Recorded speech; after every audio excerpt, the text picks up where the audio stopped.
जय हिंद साथियों, आप सभी लोगों का आपके अपने YouTube channel unique class with Sonu channel में तहे दिल से स्वागत है। इस वीडियो में हम लोग पढ़ेंगे कक्षा 10 विषय विज्ञान। विज्ञान में हम लोग जीव विज्ञान का बहुत ही महत्वपूर्ण प्रश्न पढ़ेंगे।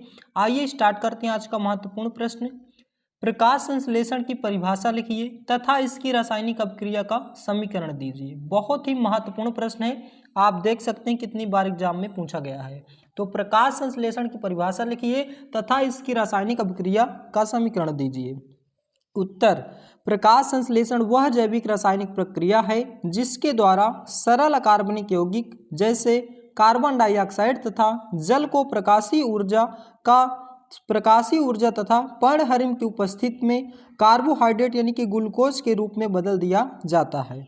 इसे निम्न समीकरण द्वारा प्रदर्शित किया जाता है। जैसे यहाँ पे 6CO + 12H2O, तो डैश C6H12O6 ये आपका किसका फार्मूला है? ग्लूकोज का है, प्लस H2O जल का है, प्लस O2 ऑक्साइड का है, ऑक्सीजन का है। तो यहाँ पे आप देखेंगे कि कार्बन डाइऑक्साइड जल के साथ अपक्रिया करके ग्लूकोज प्लस जल प्लस ऑक्सीजन के रूप में परिवर्तित हो रहा है।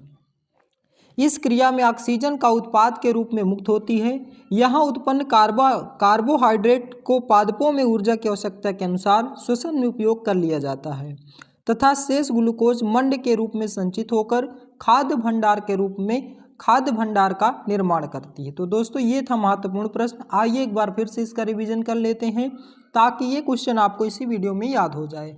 प्रकाश संश्लेषण की परिभाषा लिखिए तथा इसकी रासायनिक अभिक्रिया का समीकरण दीजिए। उत्तर, प्रकाश संश्लेषण वह जैविक रासायनिक प्रक्रिया है जिसके द्वारा सरल अकार्बनिक यौगिक जैसे कार्बन डाइऑक्साइड तथा जल को प्रकाशीय ऊर्जा सूर्य के प्रकाश तथा पर्णहरिम की उपस्थिति में कार्बोहाइड्रेट यानी कि ग्लूकोज के रूप में बदल दिया जाता है। आप यहाँ पे देखेंगे 6CO का मतलब ये कार्बन डाइऑक्साइड है जो कि 12H2O यानी कि जल के साथ अभिक्रिया करता है किसकी उपस्थिति में? सूर्य के प्रकाश की उपस्थिति में। और ये किस में बदल जाता है? C6H12O6 यानी कि ग्लूकोज प्लस H2O यानी कि जल प्लस O2 मतलब ऑक्सीजन के रूप में। इस क्रिया में ऑक्सीजन का उत्पाद के रूप में मुक्त होती है और यहाँ उत्पन्न कार्बोहाइड्रेट को पादपों में ऊर्जा की आवश्यकता के अनुसार श्वसन में उपयोग कर लिया जाता है तथा शेष ग्लूकोज मंड के रूप में संचित होकर खाद्य भंडार का निर्माण करती है। तो दोस्तों ये था बहुत ही महत्वपूर्ण प्रश्न जिसको हमने अच्छे से पढ़ा और रिवीजन भी किया। आशा करता हूँ कि ये क्वेश्चन आपको समझ में आ गया होगा।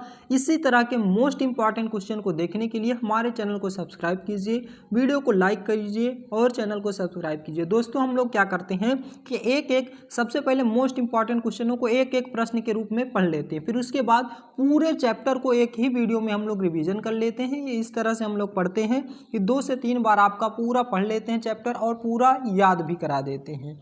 तो आज का वीडियो बस यहीं तक, मिलते हैं नेक्स्ट वीडियो में। जय हिंद, जय भारत।